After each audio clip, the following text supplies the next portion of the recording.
I gripped the edge of my desk, trying to steady myself as the room spun around me.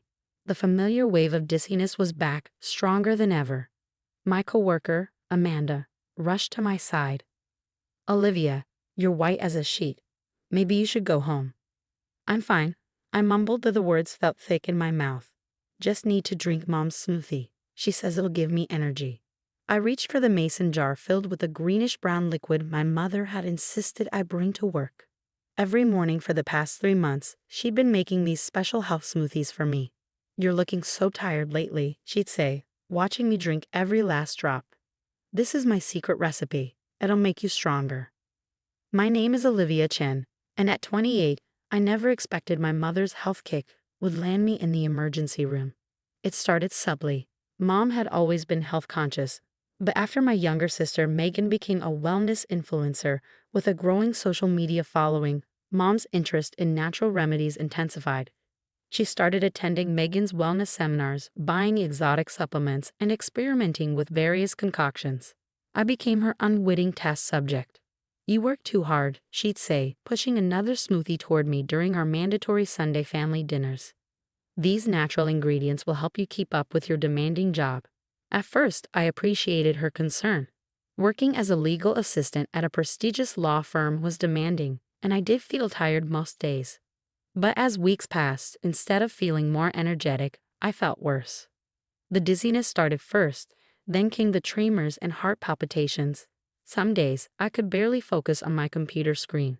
When I mentioned these symptoms to my family, their reactions were dismissive. "You're just not used to healthy living," Megan would say, flipping her perfectly styled hair. "Your body is detoxing."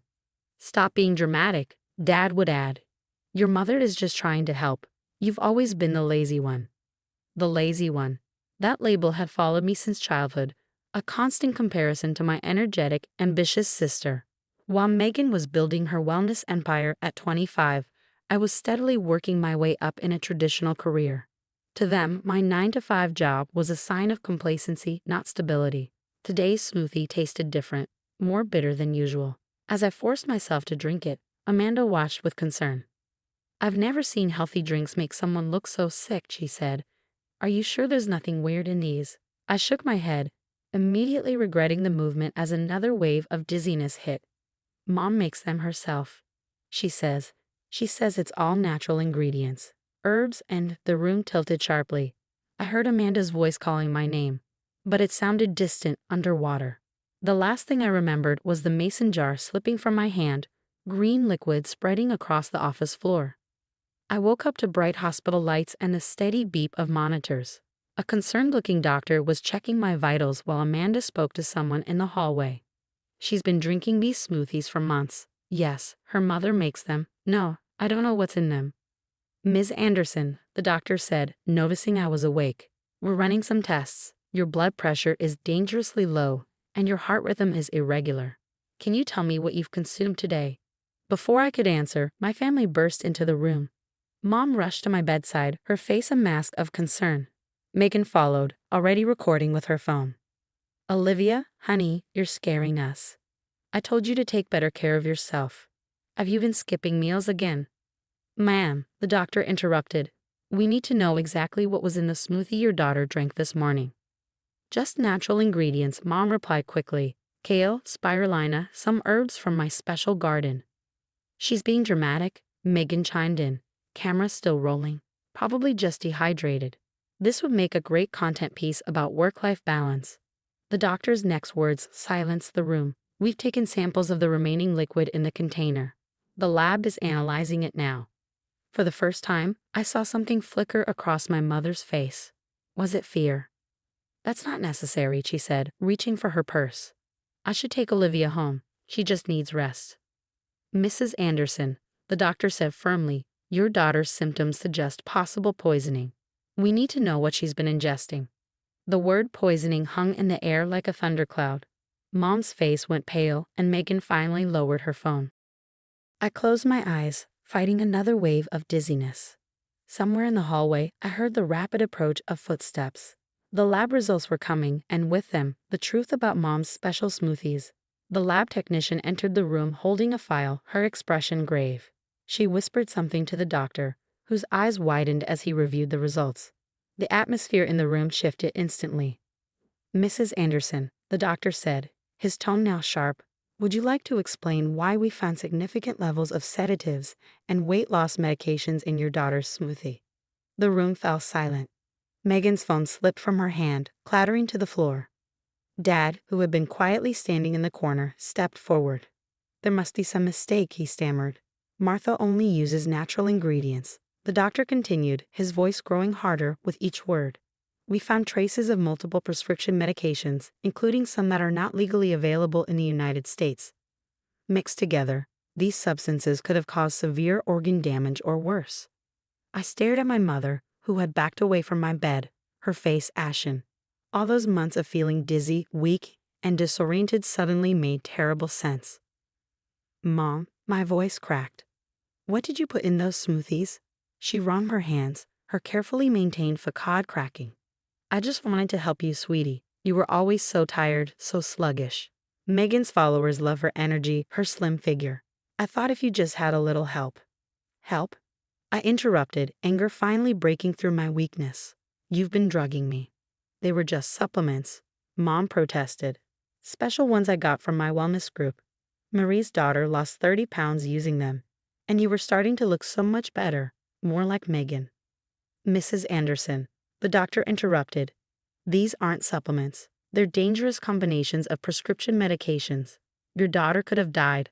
Security arrived at the door, accompanied by 2 police officers. A detective followed, holding what I recognized as my mother's phone. "We found evidence in your text messages about purchasing unregulated pharmaceuticals," the detective stated. "You'll need to come with us." Mom's composure shattered completely. "But I'm her mother. Everything I did was for her own good. Olivia, tell them how much better you were looking." As they led her away, I noticed Megan had retreated to the far corner, her influencer confidence completely gone. Dad stood frozen, his world visibly crumbling around him. The detective stayed behind to take my statement. I told him everything, the daily smoothies, the increasing symptoms, Mom's insistence that I drink them while she watched. As I spoke, memories surfaced of other strange incidents, Mom's special teas that made me sleep for hours, vitamin pills that left me too shaky to eat. "Your mother's wellness group is part of an ongoing investigation," the detective explained. "They've been importing illegal weight loss drugs and marketing them as natural supplements. Several members have already been arrested. A nurse brought in my test results. 3 months of consuming these cocktails had strained my liver and affected my heart rhythm. I would need ongoing treatment to reverse the damage." Dad finally spoke, his voice small and broken. "I thought you were just being lazy. Every time you complained, I told you to try harder." "You never listened," I replied, too tired to soften the blow. "None of you did." Megan stepped forward, tears streaming down her face. "I didn't know, Liv. I swear I didn't know what Mom was doing. But I promoted those wellness groups on my channel. What if other people's mothers—" She couldn't finish the sentence. Her perfectly curated wellness empire suddenly seemed built on quicksand.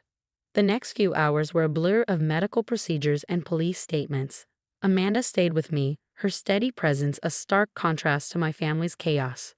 She had saved the smoothie sample that led to the discovery. More importantly, she had believed me when my own family wouldn't.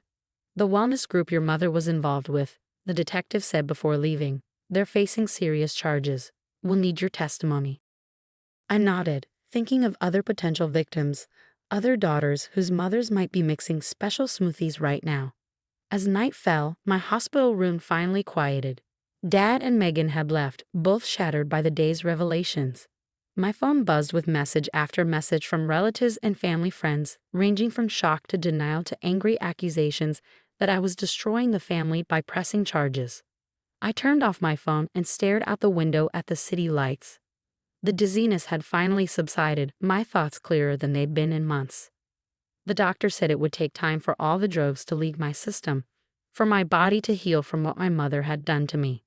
But as I lay there, I realized something else needed to heal too. My ability to trust, to believe in my own perceptions when everyone around me denied them. For months, they had gaslit me into doubting my own body's warnings, all in the name of health and family concern. A soft knock at the door interrupted my thoughts. It was Amanda, returning with a cup of plain water. no special ingredients, no secret supplements. The police want to know if you're planning to press charges, she said gently. I took a sip of water, appreciating its simple purity. Yes, I replied, my voice stronger than it had been in months. Yes, I am. The truth about Mom's smoothies had come out, but I knew this was just the beginning. 6 months after my hospitalization, I sat in a courtroom, watching my mother being sentenced for her crimes.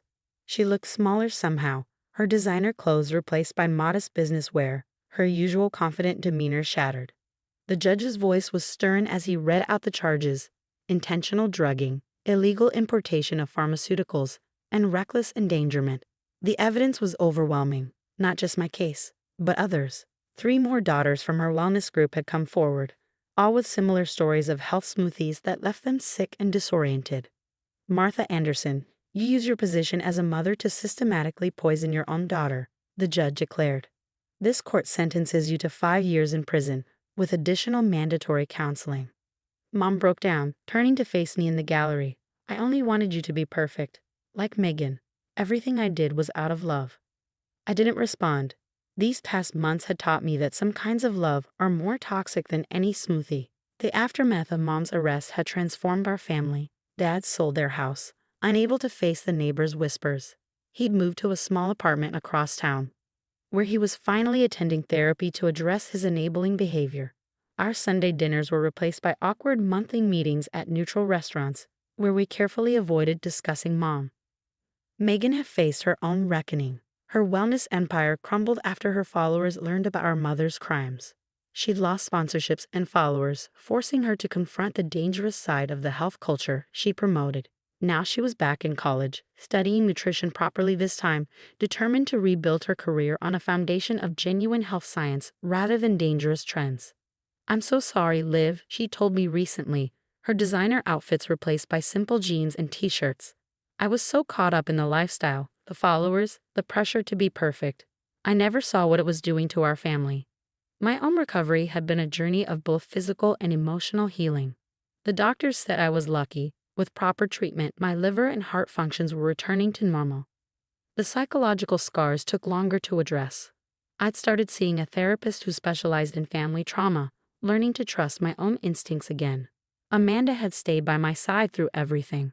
She testified at the trial, describing how she'd noticed my declining health when my own family ignored it. Her friendship became my anchor as I rebuilt my life. The case had attracted media attention, shining a light on the dangerous intersection of family pressure and wellness culture. I'd received messages from women across the country sharing similar stories of mothers, sisters, and aunts pushing dangerous health products on them. After the sentencing, I started a support group for survivors of family-induced medical abuse. We met weekly, sharing stories of smoothies, supplements, and subtle poisoning disguised as care. Some women cried as they described years of being told they were too sensitive or not trying hard enough, while being systematically drugged by those they trusted most.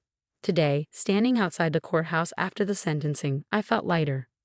Not because of any smoothie or supplement, but because I'd finally broken free from the toxic cycle of family perfectionism. Dad approached me hesitantly. Olivia, I don't know how to make this right. You can't, I replied honestly. But you can do better going forward. We all can. Megan was waiting by my car, her face free of the heavy makeup she used to wear. Want to grab some coffee? She asked. Just coffee, nothing added. I promise. I smiled, appreciating the small gesture of understanding. We drove to a local cafe, one I discovered during my recovery. The barista knew my order. Plain green tea, no special ingredients needed. As we sat there, Megan showed me her new blog post, an honest account of how wellness culture had poisoned our family.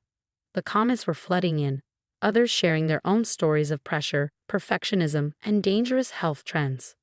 You know what Mom never understood? I said, watching steam rise from my cup. True health isn't about looking perfect or fitting some ideal. It's about listening to your body and respecting its limits. Megan nodded, tears in her eyes. I wish we'd all learned that sooner. My phone buzzed, a reminder for tomorrow's support group meeting. We'd be discussing how to set boundaries with family members who push dangerous health trends. I'd share my story again, not as a victim, but as a survivor who'd learned to trust herself. The afternoon sun streamed through the cafe window, warming my face. For the first time in years, I felt truly healthy, not because of any smoothie, but because I'd finally learned to protect myself from the kind of love that poisons.